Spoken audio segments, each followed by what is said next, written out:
Okay, moving on from scientific method, we're now going to be moving on to some stuff with water. So why is water so important? Is because, well, it's the universal solvent. And you guys will be using those words like solvent and solution and solute within our next little formal lab that you guys will see that deals with chromatography. And basically what a solvent is that it's able to dissolve or break things down. So water is considered the universal solvent. Some things for you guys to think about. We're going to talk about why it's so fundamental for life, but it does make up about 71% of the Earth's surface, and about 60 to 85% of your cells is basically water. So if you think about like gooey cytoplasmy jelly-like material that holds all those organelles together, that is mostly water that we're going to see. Some forms that we can see it in three, some people call it four states, but the three exact states that we see. You can see it as a solid, you can see it as liquid, you can see it as gas. Some people say, well, plasma, but yeah, you don't really see it as a plasma, but solid, liquid, and gas are those three states that we can find water. So solid, just so that you guys are aware, is basically that frozen water, and it does freeze at about 32 degrees Fahrenheit, 0 degrees Celsius. Liquid water, it will boil at 212 degrees Fahrenheit, which is about 100 degrees Celsius. So why it's so important in this particular section is if we think about biology, biology is the study of living things. And theory-wise, if we go back to the beginning of life, life originated within water. So as our planet was first forming, very harsh conditions and lightning, we had no oxygen, we had lots of storms. Somewhere along the line, things started coming together, chemical reactions occurred. Theory-wise, we start to form organelles start forming little cells, and we get this single-celled life. So life actually originates in water. We just talked about cytoplasm and why it's so important within our cells, but also your blood plasma. So when you guys get blood taken at the doctors and they stick it in those red tubes and it's got the gooey stuff at the bottom, they then put them in a centrifuge and they spin it. And what they do is they pull all that solid stuff down to the bottom of the tube, and that liquid portion there, it's called your plasma. Well, if you're dehydrated and you have very little water or less water within your body, you have less of that plasma or liquid within it. And it's actually the plasma that they test. They're looking to see what your kidneys look like, maybe what your liver looks like, your different reactions within your body. They're actually testing the plasma, not the blood cells themselves. So you want to make sure that you're hydrated when you go to donate blood. And that's why they usually tell you make sure that you're drinking lots of water, because it is the water that is coming out because of all that cytoplasm, as well as blood plasma. About 3.5 billion years ago was our first cells. We actually have fossil evidence of these little micro cells, these teeny tiny little itty bitty bacteria. We have microfossils of them. So, structure of water. You guys should have done this in chemistry for all those you guys had chemistry, or first year bio also. The structure of water. So you guys should know that it is H2O. So what does that mean? It means that it's 2 molecules of hydrogen and 1 molecule of oxygen. Okay, so that's pretty simple. Yeah, H2O. Everybody kind of knows H2O. Let's go a little deeper. It says a polar covalent molecule. And that's usually where you guys go, I've heard those words before. Not really sure what that means. Polar covalent, whatever. Well, let's think about it. I'm going to kind of go off to another paper and look at some of these little molecules that you guys see here. So if this is my sheet, we know that oxygen, if you guys think back to chemistry, periodic table, it should have an 8, atomic number of 8. 8 protons, 8 electrons. Hydrogen, got 1. It's the first one on that periodic table. So if we were looking at that molecule of H2O, and we kind of sketch it out. I'm going to put oxygen in the middle. Remember, oxygen's got 2 electrons in that first ring. If this is not review for you and you're like, ooh, I'm not really sure what the heck she's saying right now, make sure you check with us so that we can go through this. We will look at basic chemistry really, really fast as we go through and get into organic chemistry. 2 electrons in the first ring, it's all it can hold, which means I have 6 more. So we have 6 in the outer ring. 1, 2, 3, 4, 5, 6. Oxygen is not stable. It wants 8 in the outer ring. So it's got 2 vacancies. So it is very unstable. We've got 2 hydrogens that are going to bond to that. If we look at our little hydrogens, I'm just going to put them as little H's here. It's got 1 electron in the first ring. That first ring wants 2 electrons. Hydrogen is also very unstable. So once again, what you should remember is that we are able to form what is known as a covalent bond. They are sharing electrons. Hydrogen's electron is filling oxygen's ring. Oxygen's electron is filling hydrogen's ring. So this is going back and forth at super fast speeds. And they are filling both rings at the same time. So because of that, hydrogen feels like he is stable. He's got 2 electrons. And this hydrogen feels like stable with 2. And now my oxygen, besides the 6 of its own, is kind of sharing this one 7, sharing this one, this is 8. This is not an ionic bond. Ionic bond means that I would physically give away or take those electrons in. I'm sharing them here. However, so we call it a covalent bond. But I said that water is a polar covalent molecule. So even though they're sharing oxygen, I say oxygen's kind of like this bigger bully, this bigger molecule. He's like, yeah, I'm going to share electrons, but I don't want to share them evenly with you. Because of that, he is going to pull more of the electrons to him. Because of that, it is going to slightly make oxygen slightly negative. It doesn't mean that we're giving or taking electrons. My hydrogen, since that oxygen's pulling more of that electron, not really sharing it evenly, is going to have a slight positive charge. So that right there is a single water molecule. H2, my 2 hydrogens, O. Single water molecule. It is a polar covalent molecule. Means that we are not sharing the electrons evenly. But it is not an ionic bond. It's still covalent. They're still sharing. They're just not doing it evenly. So now I can say, well, if that one water molecule bonds to another water molecule, let's say here's another one down here. He might look like that. Maybe I got another one over here. One looks like that. They can actually start sharing together as well. And we're going to see that in a moment. So I'm going to track back to this one here in a second. But you will always see water kind of in this fashion here. So we say it kind of looks like, if you want to draw it out like that, it could look like little Mickey Mouse ears, and you guys will see that on one of the worksheets that you do. So here are the hydrogens. Here's my oxygen. You will never see it like this, a linear molecule. That would be a non-polar covalent molecule. That means they're sharing them all evenly. We're all nice and even. That will never happen. Because oxygen is pulling more of those electrons, those hydrogens kind of get pulled closer together there because of the pull of those electrons. So that is your polar covalent molecule of a single water molecule. We'll look at various water molecules here in a moment. So going back, we just said, basically what I just did is what you guys are going to see here. So charges are distributed unequally. Oxygen's got a negative charge. Hydrogen has a slight positive charge. These are known as dipoles. Okay, that positive and negative regions.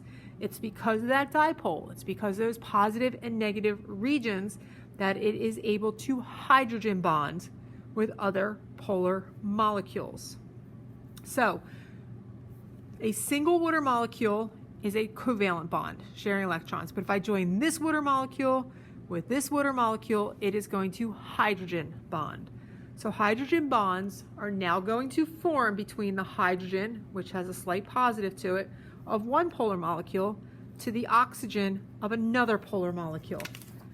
Opposites attract, positives and negatives. They're going to attract to one another. So here we go. We are doing this. And I drew a few more. Let me give you another one over here. And it might look something like that. Water molecule, water molecule, water molecule, water molecule. What's going to happen is this guy is slightly positive. Oxygen slightly negative. Opposites of my water molecules will attract to one another. So it's kind of like magnetism, and they will be attracted. That is a hydrogen bond. These bonds right here are covalent bonds within a single water molecule. But when I join separate water molecules, my positive and negative opposite charges are attracted to one another. So once again, this hydrogen can attract to this negative oxygen. He's positive, he's negative. That is now my hydrogen bond. So hydrogen bonds are going to form between various water molecules. It is a super weak bond. It is easily broken, that particular bond that you guys see there, okay? And that's what we're looking at in this last little bit of this notes on this particular page.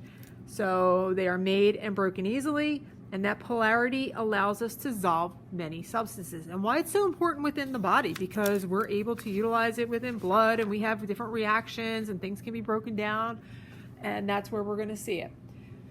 We're going to be talking about some other words, but words that you guys should know. Break words down. Science is vocab. Know it. Hydrophilic, hydrophobic. Know the word hydro. Hydro means water.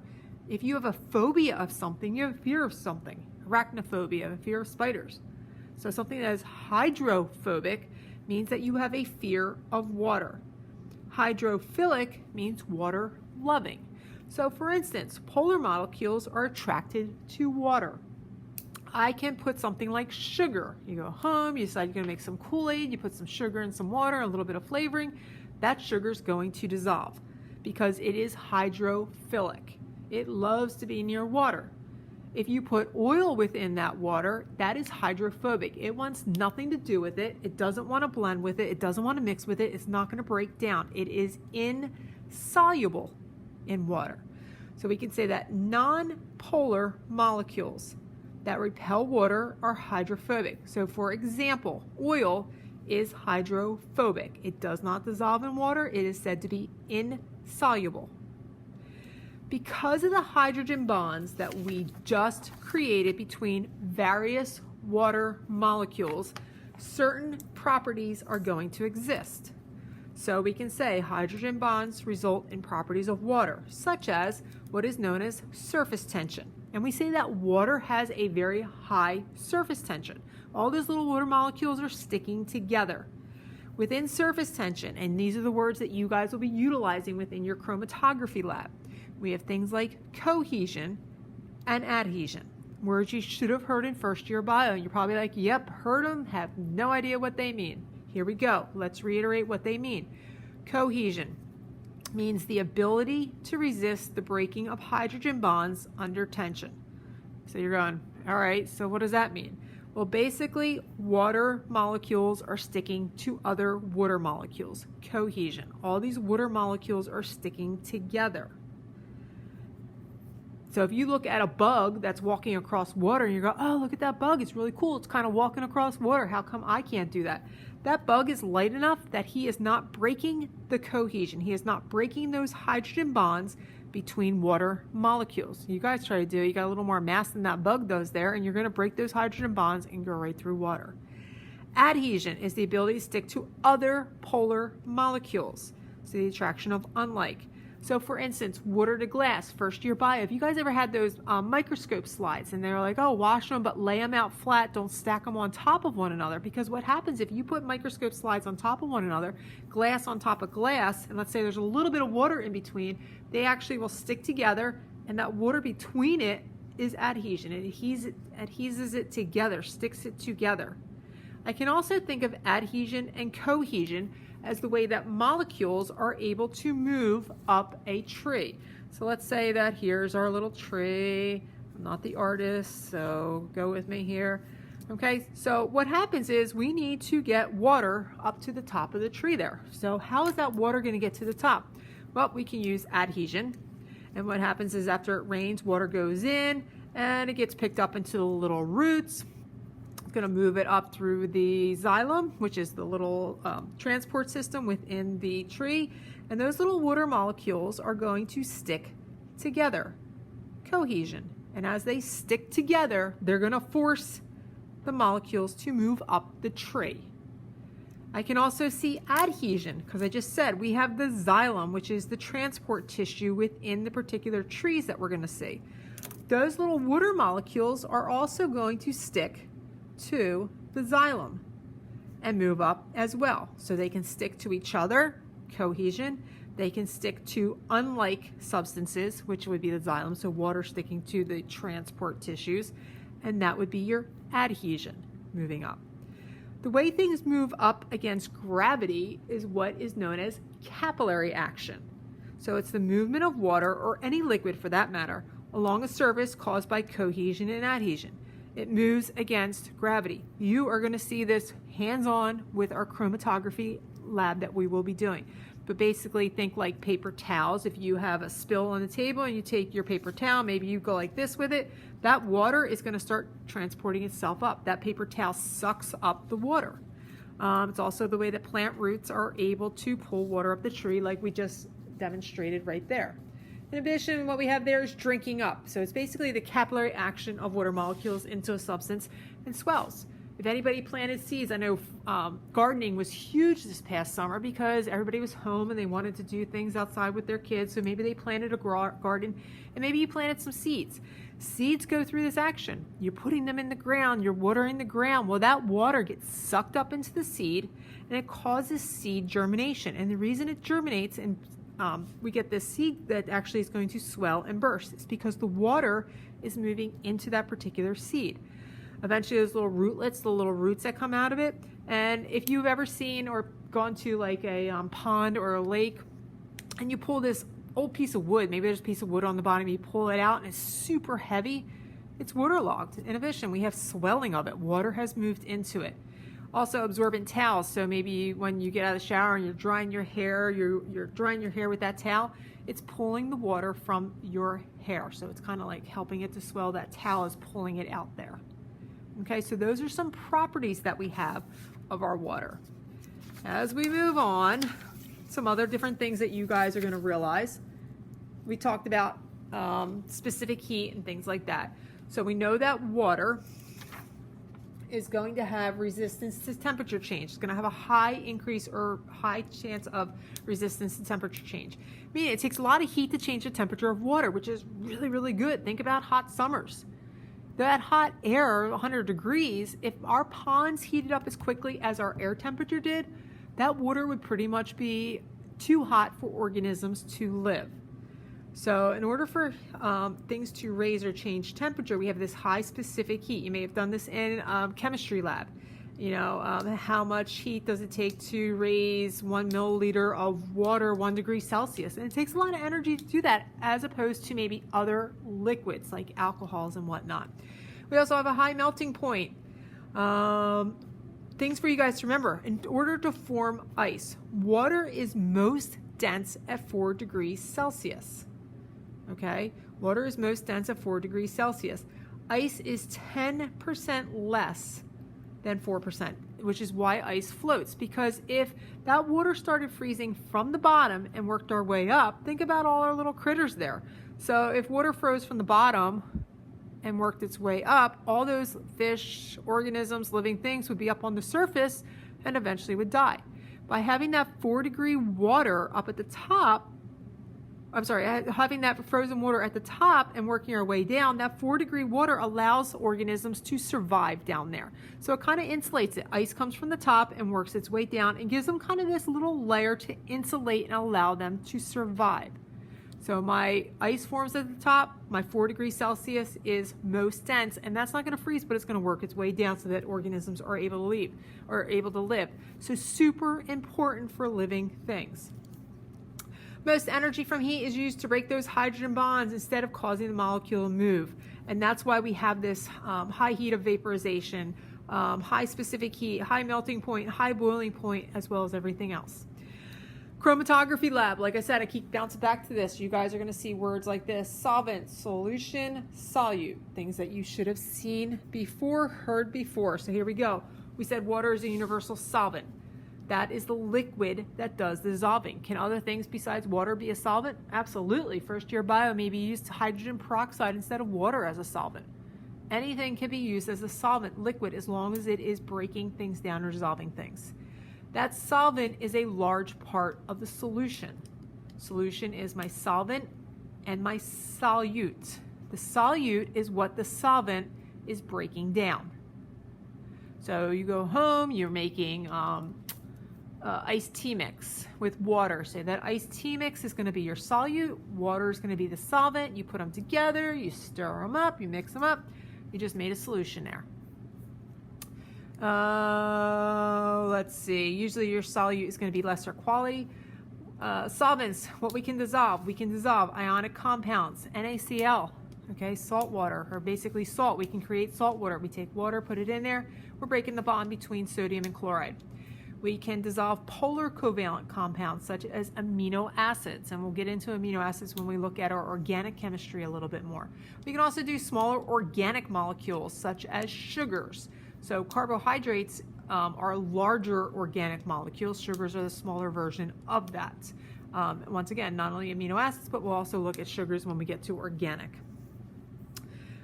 Acids, bases, and buffers, hopefully touched upon this first year bio as well as within your chemistry class, because it's those hydrogen ions that we see within that, those H pluses, which means that we've kind of given away electrons there that affect cell structure and function.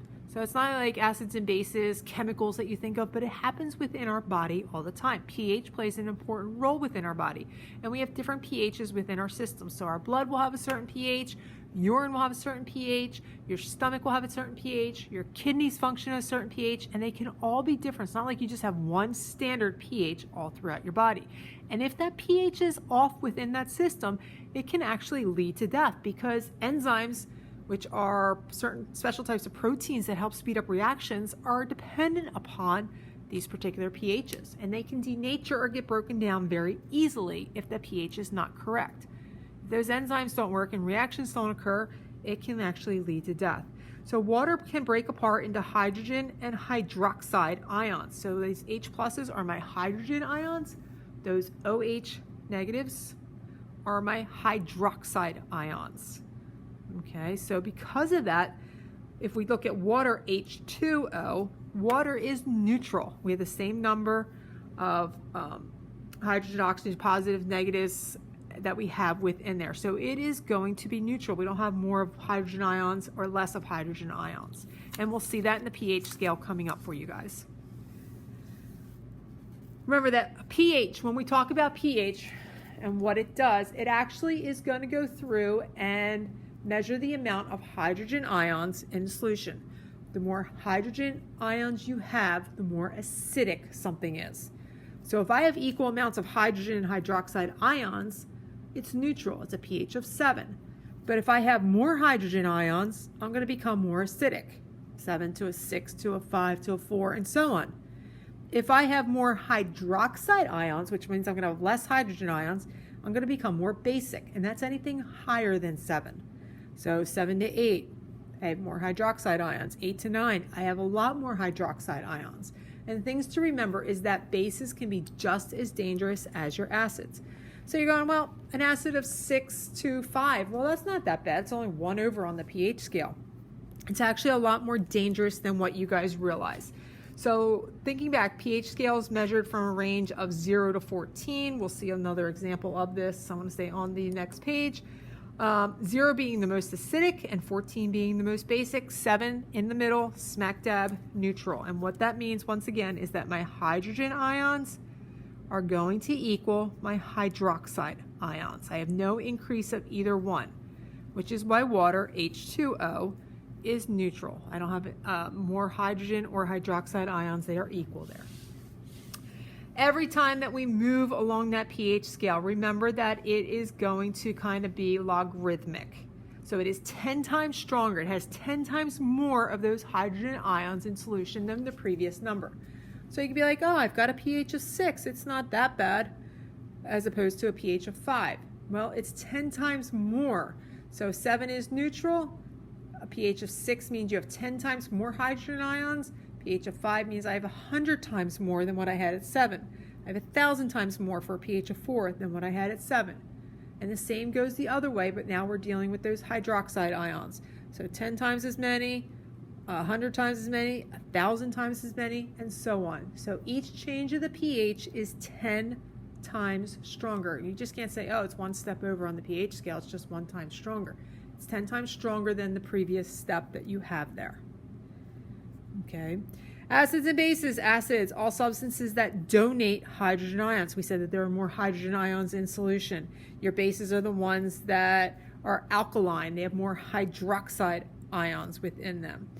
You guys somewhere along the line may have used different ways to calculate out pH of things. And there are multiple ways to do it. Probably the most accurate way, which means that you're going to get quantitative data, the most accurate quantitative data is going to be a pH meter. You stick a little probe, you put it into your solution, it gives you an exact number. Actually, it'll give you down to decimal point number, telling you how many hydrogen ions or hydroxide ions do we have in solution. You might say 7.4. It's great if you're checking see something that you think is neutral, but we want to make sure, is it slightly acidic, is it slightly basic? We need to know a little bit more. So that pH meter gives us the most accurate information. We also have litmus paper. Now, litmus paper gives you more qualitative analysis, meaning it's not really going to tell you too much more. It's going to let you know, are you dealing with an acid? Are you dealing with a base? Are you dealing with something that's neutral?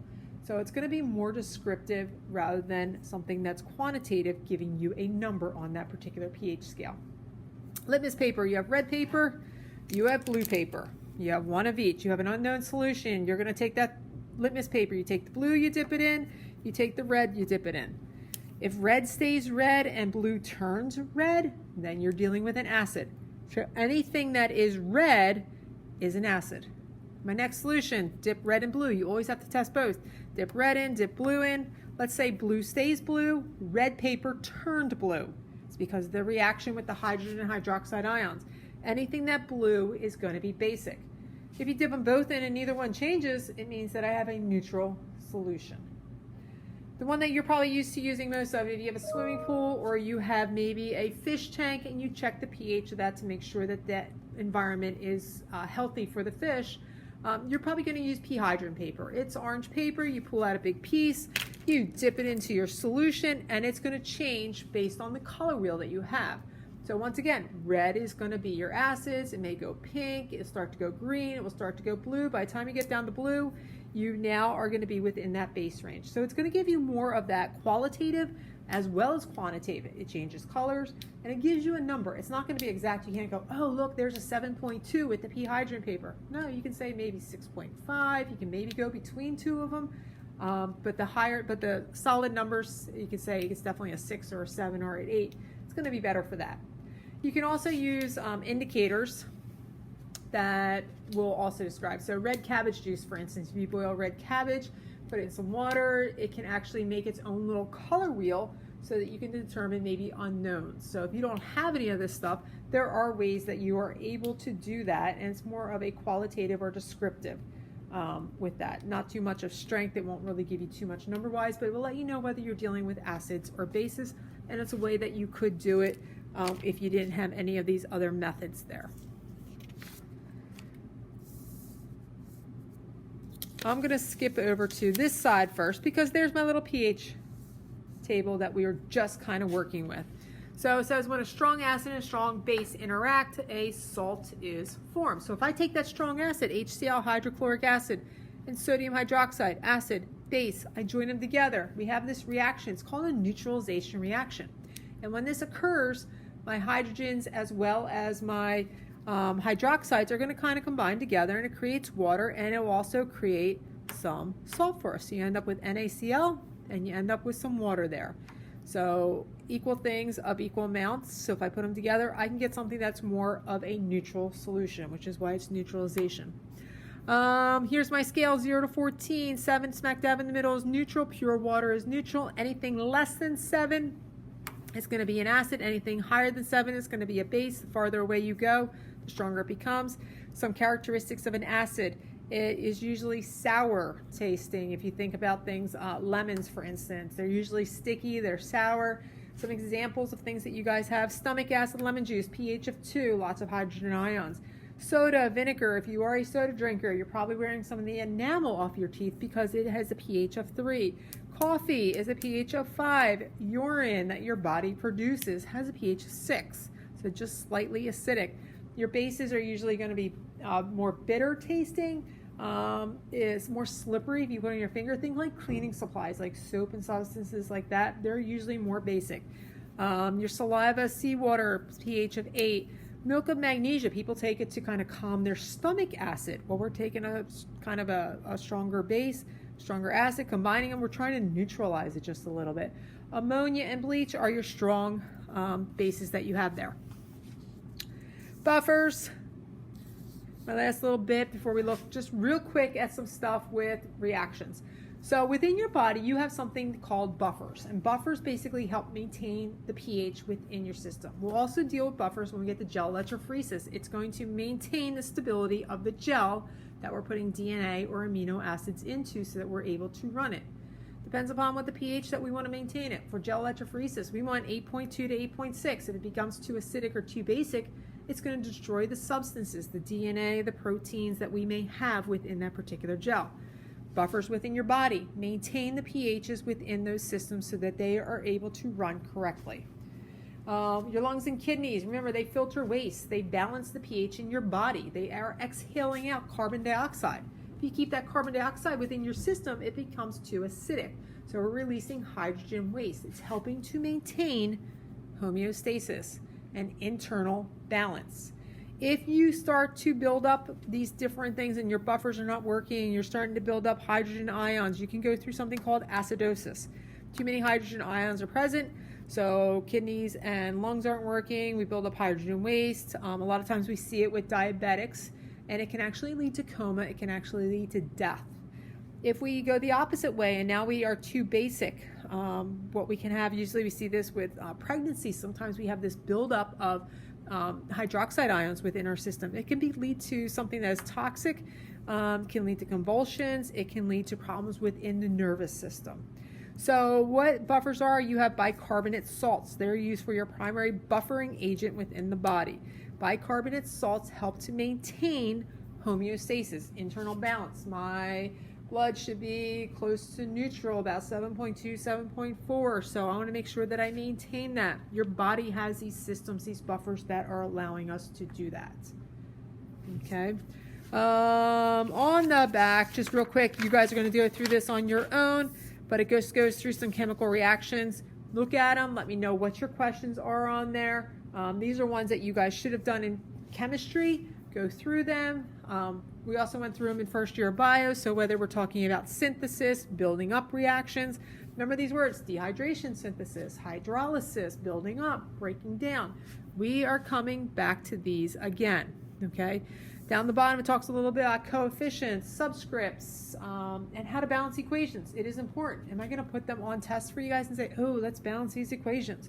No, but you need to know that things cannot be created nor destroyed. Whatever goes in, I need the same amount coming out. So if I have H2O, this coefficient in front means I have 2 molecules of water. So I am going to have 4 hydrogens because I'm multiplying them through, and I have 2 oxygens. I need the same amount on both sides. Okay, so if I have a superscript, meaning I have 2 of these CO2s, you'll see that above. But it's important to balance equations. You'll see it more in chemistry. You'll see it more in organic chemistry. Okay, so sorry about the long note taking there, but hopefully that helps explain some things for you guys. If you are not sure and this went a little too fast for you, come see us. This stuff should be reviewed, but it's important information that you guys should know. Some of the other things that you guys are going to see on this particular tab with your notes, there's a whole sheet that's going to explain why water is so important within the body. From digestion. If you're dehydrated, things are not digesting through your body as quickly. You can't absorb nutrients as well. Lubricate your joints. So maybe your knees are a little sore. You don't have that synovial fluid there between them. Maybe you're dehydrated. It flushes your body of waste material. When you sweat, it's mostly water. So if you are overheating and dehydrated and you are not able to sweat, it means that you do not have enough water within your system. And that's not a good thing because it doesn't allow your body to cool down and get rid of waste material. So that's where that regulating of body temperature comes in. It acts as a shock absorber for the brain as well as the spinal cord. It converts food components, it helps break down digestion so that you're able to absorb nutrients. Go through this sheet. It talks about properties of water, surface tension, as well as other things, and how your body kind of changes as you age with the amount of water that certain parts of your body may have. Okay, there's also another little sheet on there, and I don't know if I have it in front of me. There's a little sheet that talks about properties of water as well. It looks like this. This is just an FYI kind of reference sheet for you guys. It goes through the dipole of water molecules. It goes through its properties once again. It talks about pH on there, talks about some other little things that can get dissolved. And this may help you with your water questions that you guys will see that will be assigned to you guys eventually. So once again, this should be review. If any part of it was fast for you, go back, rewind, slow it down, come see us, ask for help on this. This is the building block that we're going to start building upon for some other things. So if anytime something goes too fast, please, please, please make sure you come and get some help. Thanks.